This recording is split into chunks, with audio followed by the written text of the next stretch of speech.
2.5 millennia ago in ancient Greece lived a generation of superheroes. There was Perseus, who had winged sandals and a helmet that could turn him invisible. There was Bellerophon, who rode about on a winged horse and fought a monster that breathed fire and had 3 heads of 3 different animals. And then there was his cousin Melampus, who could understand the language of animals. That's who we're going to talk about today, Melampus. Now, some would say he was the first shaman, or the first prophet, or the first doctor, or the first quack, or the first one to introduce the worship of Dionysus to Greece. In any case, he was an early doctor, and he was very rich, and he had a servant who was digging a ditch, and there was a snake in the way. He killed the snake. It turned out to be a mother snake. She had 2 little babies. The servant would have killed the babies, but Melampus stopped him. Melampus loved animals. He took the snakes inside. He took the little baby snakes inside. He raised them as if they were his own. He went down to the 7-Eleven every day and got them snake milk. And they grew strong.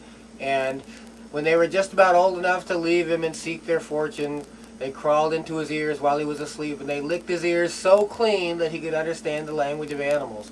And one of them said to him, "Well, Melampus, we've licked your ears so clean that you can now understand the language of animals. Maybe this will help in your doctor business." And off they slithered to seek their fortunes. Well, in Melampus's day, as I said, he was a very early doctor, and they didn't have all the medical technology that we had today. And you know, they didn't know about keeping things clean, so pigs were kept in a very unsanitary position, and people started getting this swine flu. It would never happen today because we have such sanitary conditions, but the people were getting swine flu, and it was passing around. Some people were dying of it. Now, Melampus, of course, he used the top medical advice of his day, which was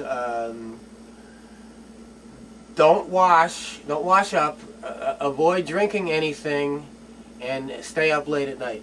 Unfortunately, some of his patients were dying. In fact, a lot of his patients were dying, and he got in trouble, and he was taken to the county jail and thrown in jail, and where he would have rotted, except that as he was leaning back against the wall, he heard some termites from the wrecking crew talking, saying, "Hey, the boys over in Sector C have just about got that main pillar that holds up the whole county building. They've just about got that gnawed through. Everybody in the jail, everybody that works here, they're all going to die, and we're all going to feast. We've invited our relatives to come from miles around because there's going to be enough wood here to feed every termite between Greece and Egypt." And when Melampus heard this, he jumped up and he said, "Oh, wait a minute, hey, everybody, guard, help. The jail's about to collapse. There's termites in there. They're over in Sector C." And the guard says, "Oh, I never heard of Sector C."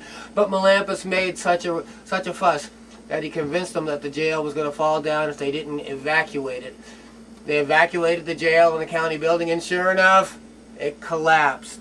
And so Melampus was seen as a hero. He became a famous doctor, and everybody started going to Melampus, even though, you know, most of his patients had died. And but he had saved everybody from the jail collapse. So so he was getting to be pretty famous, and so a king from far away sent for him because his daughters had this mad cow disease.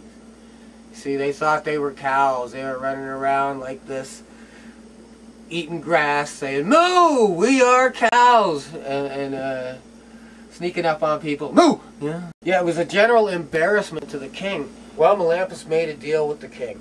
"If you'll let me marry one of your daughters and have a third of your kingdom, let my brother marry another one of your daughters and let him have a third of your kingdom, and that third, I don't care about the third daughter so much, but if you'll do that, then I'll gladly cure them." And the king says, "Well, look, if you cure them, then I'll pay you what you ask for." So Melampus goes and he sits down next to a tree, and, you know, as luck would have it, every time that he'd sit down and lean back, something cool would happen. Animals would be talking about how to cure the situation he was in. That's what happened this time.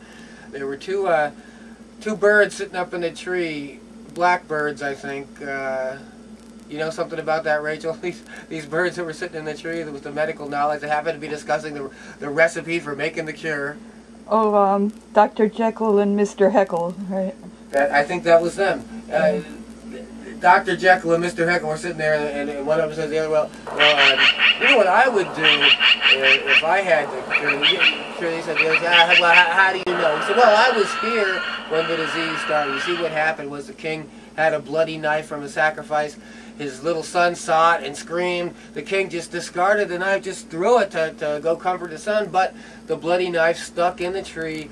It's still, to this day, hurting the nymph of the tree.